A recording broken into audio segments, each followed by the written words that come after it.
गोविंद के गुण और रूप को देखकर आकृष्ट हुआ, शिष्य के पास पहुंचा और कहा कुछ और सुनाओ, थोड़ा और सुना दो। शिष्य ने कहा हमको तो इतना ही आता है, हाँ अगर आपको और सुनना है तो हमारे गुरुजी के पास पूरी पोथी है, 18,000 श्लोकों की पोथी है, वहीं चलिए वो सुना देंगे। सुखदेव जी चल पड़े। वह ब्रह्मर्षि जो पिता के बुलाने पर भी लौट कर नहीं आया, आज गोविंद के गुणानुवाद की कृपा, गोविंद अपनी ओर अपनी लीला कथा के माध्यम से उसे ऐसा आकृष्ट किए कि बिना बुलाए ही वेदव्यास जी के समक्ष पहुंच गया और वेदव्यास जी ने सांगोपांग श्रीमद् भागवत महापुराण सुखदेव जी को सुनाई। ऐसे सुखदेव जी को सूत जी ने नमन किया। यद्यपि इसीलिए इस ग्रंथ को पका हुआ फल कहा गया, कई टीकाकार कहते हैं। तो भागवत जी में स्पष्ट है कि यह शिष्य प्रशिष्य के द्वारा इस धराधाम पर अवतरित हुआ। कैसे? तो भगवान ने सर्वप्रथम भगवान नारायण ने ब्रह्मा जी को प्रदान किया, ब्रह्मा जी ने नारद जी को प्रदान किया, नारद जी ने वेदव्यास जी को प्रदान किया और वेदव्यास जी ने सुखदेव जी को प्रदान किया। सुखदेव जी के द्वारा सूत जी आदि कई वक्ताओं ने इस कथा रस का पान किया और बाद में कराया। इसीलिए कई लोग शंका करते हैं कि यदि आप पका हुआ फल है तब तो ये गिरकर फूट गया होगा। भाई पका हुआ फल हो और पेड़ से गिरे तो गुठली अलग, छिलका अलग और गूदा अलग, सब अलग हो जाएंगे। तो वेदव्यास जी ने कहा नहीं नहीं, ये पका हुआ फल है लेकिन डाली से डाली के द्वारा आया, ये अचानक से नहीं गिरा है। जैसे आप लोगों ने सुना होगा कि कई पंथों में कहते हैं कि हमारा धर्म ग्रंथ तो उतरा है, हम आंख बंद किए थे आकाश से टपक गया, परंतु हमारे यहाँ ऐसा नहीं हुआ। हमारे यहाँ तो गोविंद कुरुक्षेत्र के रण क्षेत्र के बीच में खड़ा होकर अर्जुन को गीता सुना रहा है और कह रहा है अहम ब्रह्मास्मि, मैं ही ब्रह्म हूं। हे अर्जुन, सर्वधर्मान परित्यज्य मामेकं शरणं व्रज, सभी धर्मों को छोड़कर मेरी शरण में आ जा। हमारा भगवान कभी मैसेंजर ऑफ गॉड नहीं भेजता, दूत नहीं भेजता, स्वयं आता है। क्यों? क्योंकि पुत्र को जब कष्ट होता है तो पिता नौकर नहीं भेजता, वह स्वयं दौड़ पड़ता है। भगवान तो परम पिता है। सुखदेव जी को अध्ययन कराया, इधर नारद जी ने वेदव्यास जी को कुछ शंकाएं थी कि हम ग्रंथ की रचना करें और उससे लाभ न हो, तब नारद जी ने बताया, कहा व्यास जी मुझे देखो, आज मैं ब्रह्मापुत्र हूं परंतु पूर्व जन्म में दासी पुत्र हुआ करता। मैं दासी पुत्र था। मेरी मां ब्राह्मण देवता के घर में कार्य करती थी और मैं मां के पीछे पीछे। पिताजी बचपन में ही न रहे, वैकुंठ वास हो गया, मेरे लिए केवल मेरी मां थी। एक दिन सायंकाल को गैया दूहते हुए मेरी मां को सर्प ने काट लिया और मेरी मां का वैकुंठवास हो गया। हे व्यास जी, मुझे दुख भी हुआ और सुख भी हुआ। व्यास जी तो चौंक पड़े, कहा नारद जी आपकी मां मर गई तो आपको सुख हुआ? नारद जी ने कहा दुख भी हुआ, इसलिए क्योंकि मेरे पास केवल मेरी मां थी। सुख इस बात का हुआ कि मेरे सन्यास मार्ग में मेरी मां ही बाधक थी, मैया जाने ही नहीं देती। आज भी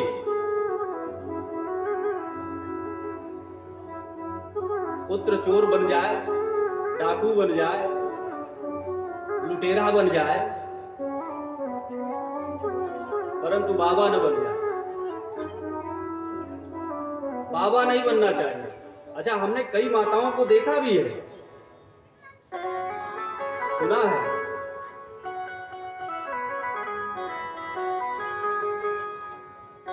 कि अपने बच्चे को डराती है, बाबा आए झोली में भर के ले जाए। अरे भैया, बाबा किसी को झोली में भर के नहीं ले जाते।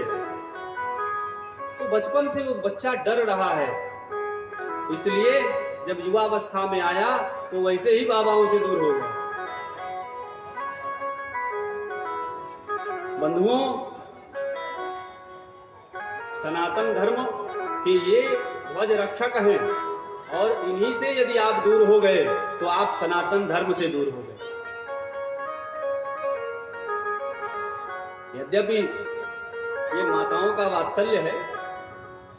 एक माँ तो कह रही थी कि बाबा अपनी फोटो दे दीजिए। महात्मा जी से कहा तो महात्मा जी ने सोचा कि हो सकता है हमारी पूजा करें, पूजा स्थान में रखकर रोज सुबह ओम जय जगदीश हरे हो। तो महात्मा ने भी खुशी खुशी अपनी फोटो दे दी और कहा मैया इस फोटो का करोगी क्या, हम तो वैसे भी आते रहते हैं।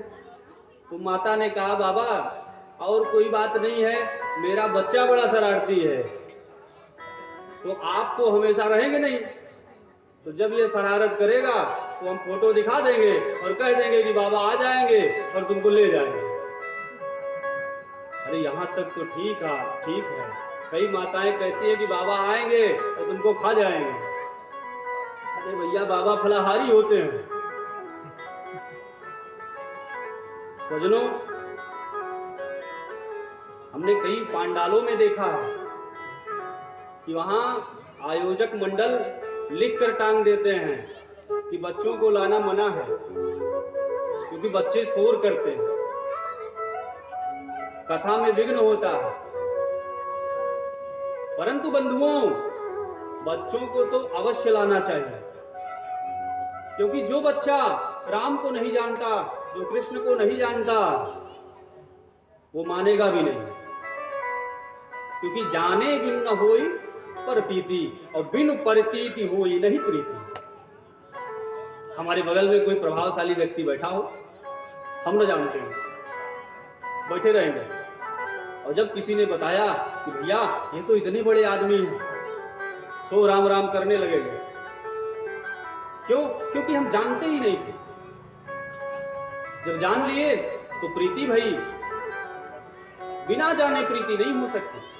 बंधुओं, नारद जी ने पूर्व जन्म अपना सुनाया और कहा व्यास जी आप चिंता मत करिए, मैं भी पूर्व जन्म में दासी पुत्र था, मेरी माँ गैया दुहते हुए मर गई, मैं निकल पड़ा, ब्राह्मणों ने मुझे मंत्र दिया था, ब्राह्मणों ने कहा मंत्र का जाप करो, तुम्हें भगवान के दर्शन हो। यद्यपि भगवान के दर्शन होंगे इसके लिए मंत्र नहीं, आपकी निष्ठा मायने रखती। हम बड़े भाव में आ जाएं और गुरु मंत्र की दीक्षा ले लें और माला न करें, तिलक न धारण करें,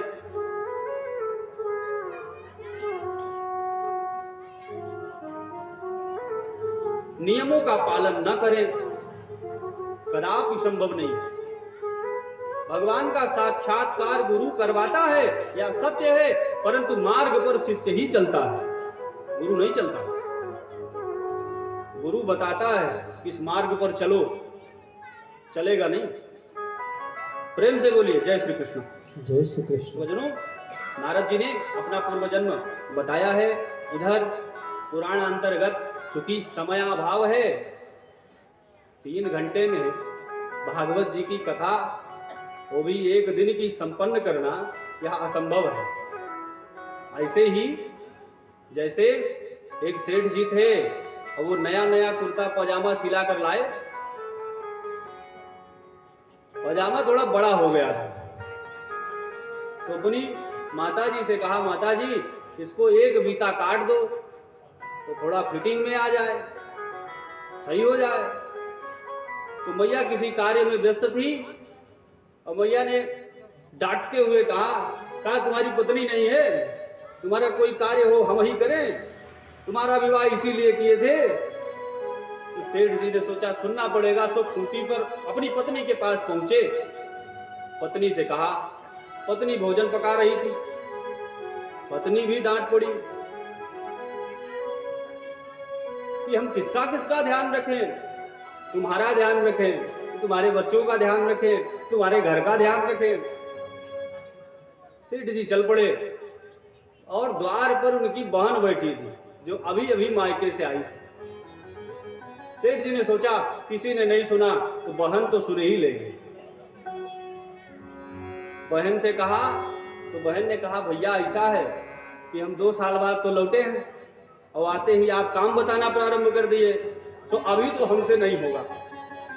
तो सेठ जी ने सोचा कि अब सायंकाल जब घर पधारेंगे, घर आएंगे, तब हो सकता है कहें तो ये मान जाएं। और चले गए, पजामा वैसे खूंटी पर टांग दिया। माता ने बाद में सोचा सेठ जी के जाने के पश्चात, कैसे भी हो मेरा पुत्र है, दिन भर कार्य में व्यस्त रहता है, अरे हम इतना कार्य करते हैं, थोड़ा सा ये भी सही। माता जी ने उतारा और एक बीता काट कर सही कर दिया। थोड़ी देर बाद पत्नी भोजनादि से निवृत्त होकर आई और उन्होंने भी उतारा, एक बीता काटा, टांग दिया। थोड़ी देर बाद बहन को भी अनुभव हुआ कि कैसे भी हैं, भैया हैं हमारे, अरे हमारे विवाह में बड़ा खर्चा किए हैं, तो थोड़ा कार्य हम भी कर दें। तो बहन ने भी उतारा और एक बीता काटा, खूंटी पर टांग दिया। सायंकाल जब सेठ जी पहुंचे तो पजामा तो नहीं हुआ लेकिन कच्छा जरूर हो गया। ऐसे ही हम कथावाचक भी करते हैं, भगवान की कथा को छोटा करते करते करते करते सप्तम दिवस ले जाकर एकदम छोटा करके परोस देते हैं। और इसी को कहते हैं समासत व्यास गति। कथा 2 गति से चलती है, समास और व्यास। जो प्रसंग लगे कि आपके लिए ज्ञानवर्धक है, उसे कथावाचक व्यास करता हुआ चले। और जो चूंकि आज के समय में भागवत जी की कथा लगभग सर्वत्र हो रही है, अरे अब तो टेलीविजन पर प्रसारण हो रहा है, 24 घंटे सुनिए, यहां भी प्रसारण चल रहा है। आप लोग यहां सुन रहे हैं और वहां लोग बिस्तर में पड़े पड़े सुन रहे होंगे। तो भगवान की कथा आज टेक्नोलॉजी के माध्यम से हर जगह उपलब्ध है, कहीं भी रहिए सुनते रहिए। स्वजनों, नारद जी ने पूर्व वृत्तांत बताया, कहा ब्राह्मणों ने हमें मंत्र बताया था, जिस मंत्र को जपने से अचानक हमारे हृदय में भगवान की छवि प्रकट हो गई, परंतु अंतर ध्यान भी हो गई। और भगवान की जब वह भुवन मोहिनी सूरत एक बार नारद जी ने देखा, तो नारद जी तो छटपटा उठे। नारद जी पागलों जैसा बर्ताव करने लगे और कहते भी हैं, गांव में जो ज्यादा भक्ति करता हो, लोग उसको देखते हैं ना तो अरे पगला गए, ये पागल हो गया। रामकृष्ण जी से यही किसी ने कहा था, ये तो पागल हैं। रामकृष्ण परमहंस जी ने जवाब दे दिया, इन बिगड़े दिमागों में भरे अमृत के लच्छे हैं, हमें पागल ही रहने दो, हम पागल ही अच्छे, हम पागल ही ठीक है, तुम समझदार बने रहो। स्वजनों, ऐसे ही आकाशवाणी हुई कि अविपक्व कसायाणा, हे नारद जी, अभी आप अविपक्व हैं, अर्थात अधकचे हैं, पके नहीं हैं। जब आप पक्के महात्मा हो जाएंगे और पक्के भक्त हो जाएंगे, तब आपको मेरा दर्शन प्राप्त होगा। तो नारद जी ने रोते हुए कहा कि जब तभी दर्शन प्राप्त होना था तो अभी क्यों दिखाए, और जब अभी दिखा ही दिए तो अब हमें आपको देखना है। तो भगवान ने कहा कि नारद जी, हमने तो आपको इसलिए अपनी छवि दिखाई, अपना दर्शन दिया कि आपको विश्वास हो जाए कि हम हैं। आज सबसे बड़ी विडंबना यही है कि हम विश्वास नहीं कर पाते कि भगवान हैं। भूत पर कर लेंगे कि फला घर में भूत रहता है, इस पर कर लेंगे, प्रेतात्मा पर भी कर लेंगे, यहां तक चलते चलते रिक्शे वाले पर भी कर लेंगे, लेकिन भगवान पर नहीं कर सकते। भगवान है कि नहीं, इसी में हम उलझे हैं। स्वजनों, एक महात्मा है हमारी अयोध्या के, बड़े रसिक महात्मा हैं। तो बिहार में कथा चल रही थी और महात्मा जी भी हमारे साथ ही थे। एक वक्त आया, नवयुवक लड़का था। उसने महात्मा जी से पूछा, बाबा आप लोग इतना खर्च करवाते हैं, भगवान है? महात्मा जी ने कहा हाँ है। वह लड़का भी अपनी जिद पर अड़ गया, कहा बाबा यदि हैं तो हमें दिखाइए, अन्यथा आप कहना छोड़ दीजिए कि भगवान है। महात्मा जी ने कहा जरूर दिखाएंगे, कथा के पश्चात आओ। कथा के पश्चात गए, हम भी बैठे थे, महात्मा जी भी बैठे थे। तो लड़का जैसे ही महात्मा जी के पास पहुंचा, महात्मा जी ने एक तमाचा मारा, तो सन्न रह गया है। उसने कहा, हमने कहा था भगवान को दिखाओ, आप मुझे थप्पड़ मार रहे हैं। महात्मा ने कहा हमने कहां मारा, कहां लगा है दिखाओ। अब वो कहे कि मेरे गाल में लगा है, कहां लगा है हमको दिखाओ, हमको नहीं दिख रहा है। यह अनुभव की चीज, अनुभव हुआ कि हमारे गाल पर तमाचा लगा परंतु दिखा नहीं सकते। ऐसे ही भगवान का साक्षात्कार जिन्हें हुआ वह अनुभव तो कर लेंगे, परंतु जिन्हें नहीं हुआ है उन्हें बता नहीं सकते।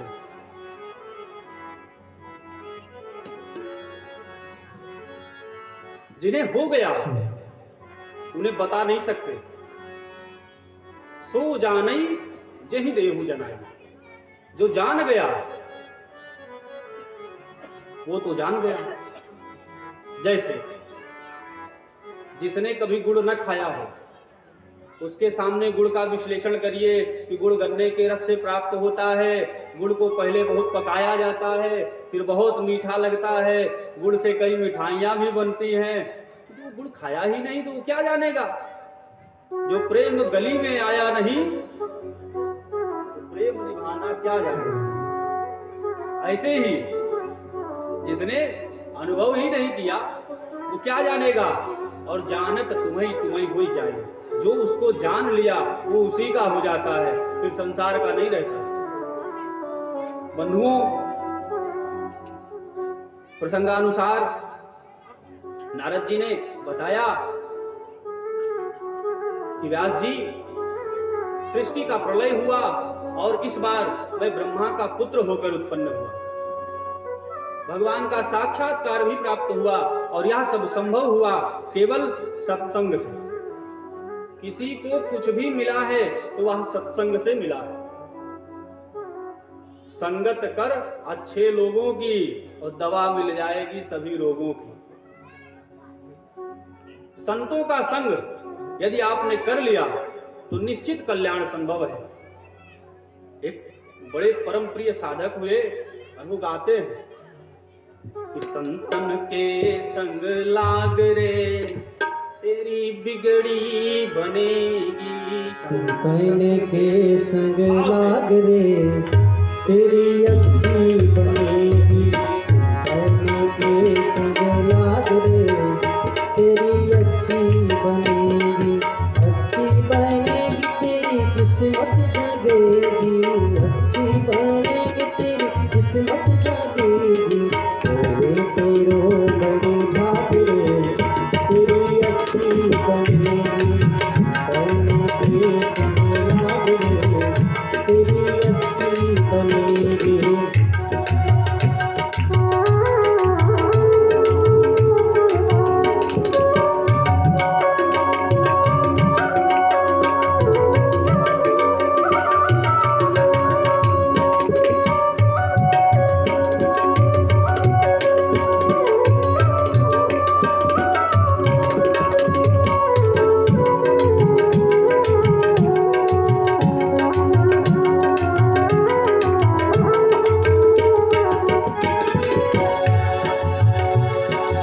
ध्रुव जी की बन गई प्रहलाद जी की बनी गई, ध्रुव जी की बन गई प्रहलाद जी की बनी गई, ध्रुव जी की बन गई प्रहलाद जी की बनी गई। वे तेरो बड़े भाग रे तेरी अच्छी बनेगी, वे तेरो बड़े भाग रे तेरी अच्छी बनेगी, सपन के संग लाग रे तेरी अच्छी बनेगी।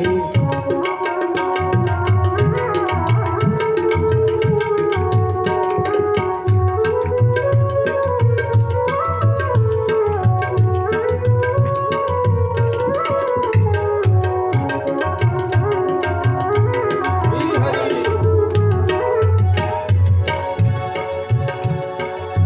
कागा से तुम्हें हंस बनावे, कागा से तुम्हें हंस बनावे, हंस बनावे, हंस बनावे,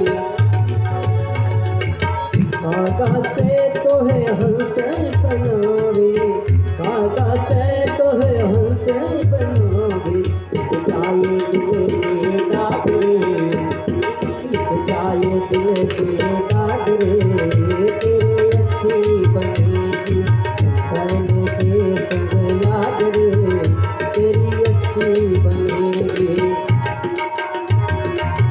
भावपूर्वक तालियों की सेवाएं देते हुए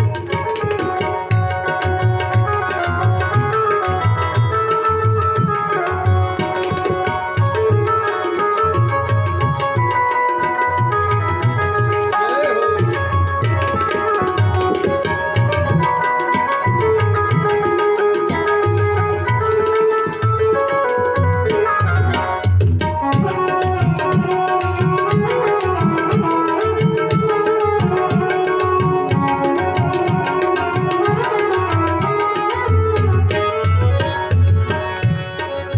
संतन के संग भक्ति बढ़ेगी, संतन के संग भक्ति बढ़ेगी, भक्ति बढ़ेगी, भक्ति बढ़ेगी, संतन के संग भक्ति बढ़ेगी। रामचरण अनुराग रे, रामचरण अनुराग रे तेरी अच्छी बनेगी, सपन के संग लाग रे तेरी अच्छी बनेगी, सपन के संग लाग रे तेरी अच्छी बनेगी।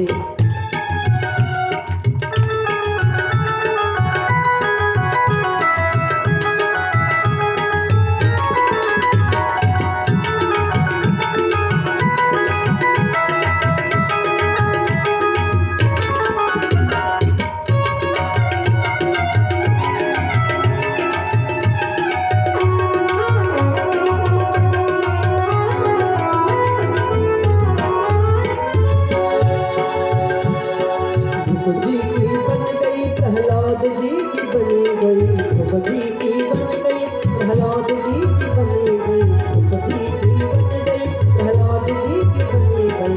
हरे कीर्तन में लाग रे, हरे कीर्तन में लाग रे तेरी अच्छी बनेगी, सपन के संग लाग रे तेरी अच्छी बनेगी, सपन के संग लाग रे तेरी अच्छी बनेगी। अच्छी बनेगी तेरी किस्मत जगेगी, अच्छी बनेगी तेरी किस्मत जगेगी।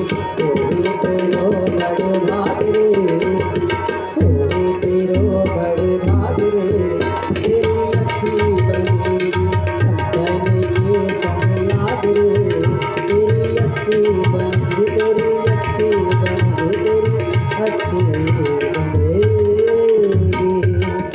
प्रेम से बोलिए श्री सीताराम नाम जी महाराज की जय हो, श्रीमद्भागवत महापुराण की जय हो।